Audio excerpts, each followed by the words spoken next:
जी देखिए, जो इमीडिएट जो कारण बने हैं वो तो बाहर से आए हैं, और वो जो कारण हैं आप कह सकते हैं कि यूएस मार्केट में जो नैस्डैक 100 था वो एक काफी ज्यादा बबल जोन में चले गया था। पी रेशियो 34-35 पे चल रहे थे, और वो वैल्यूएशंस जो थी वो बिल्कुल अनसस्टेनेबल थी।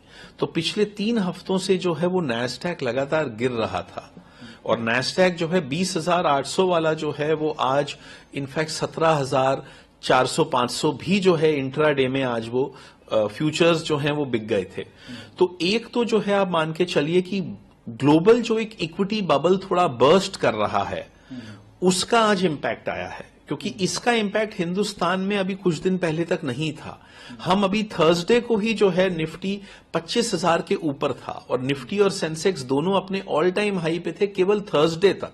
तो ग्लोबल मार्केट्स गिरे जा रहे थे। तो it was very obvious to us कि अगर ग्लोबली जो है बबल बर्स्ट हो रहा है तो सूनर और लेटर उसका इंपैक्ट इंडिया पे आएगा। तो एक तो ये वो चीज हुई है।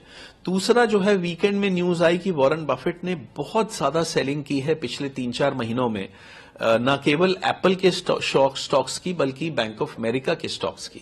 तो ये एक अपने आप में एक बहुत बड़ा संकेत है कि इतनी बड़ी जो है लिक्विडिटी पे होने के बावजूद उन्होंने और स्टॉक सेल किए हैं worth tens and tens of billions of dollars. तो इससे मालूम पड़ता है कि वो भी इस बात को समझ रहे थे कि ये लेवल्स जो हैं ये अनसस्टेनेबल हैं। तीसरा, यूएस का इकोनॉमिक डेटा पिछले जो कुछ हफ्तों में आया है वो बहुत ही खराब आया है। तो ऐसा लग रहा है कि यूएस इकोनॉमी रिसेशन की तरफ बिल्कुल बहुत तेजी से अग्रसर है।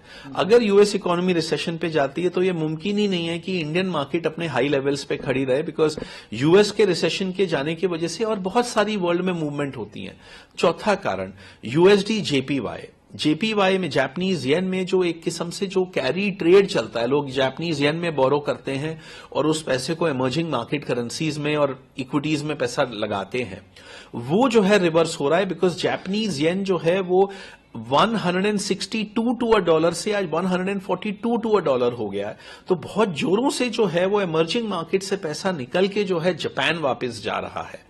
तो ये सारे कारण बने हैं आज की करेक्शन के। मगर मैं ये कहना चाहूंगा कि आज की जो करेक्शन बनी है ये सिर्फ इस वजह से नहीं बनी है क्योंकि ये चारों कारण जो इमीडिएटली आ गए हैं ये तो इमीडिएट ट्रिगर्स हैं, मगर हमारी अपनी मार्केट भी ओवर वैल्यूएशन से बहुत ज्यादा जो है अफेक्टेड है। जो मिड कैप स्मॉल कैप्स हैं वो 34-35 की वैल्यूएशन पे ट्रेड कर रहे थे। निफ्टी जो है वो 22-23 की वैल्यू पी रेशियो पे ट्रेड कर रहा था। ये लेवल सारे अनसस्टेनेबल है, भले ही हमारा डोमेस्टिक फ्लो ऑफ इक्विटीज कितना भी स्ट्रांग क्यों ना हो। तो हम लगातार वार्निंग सिग्नल पे वार्निंग सिग्नल पिछले कुछ हफ्तों से हम दिए जा रहे थे लोगों को कि ये अनसस्टेनेबल है, ये बबल है, ये यूफोरिया है, यहां पे प्लीज कॉशियस हो जाइए।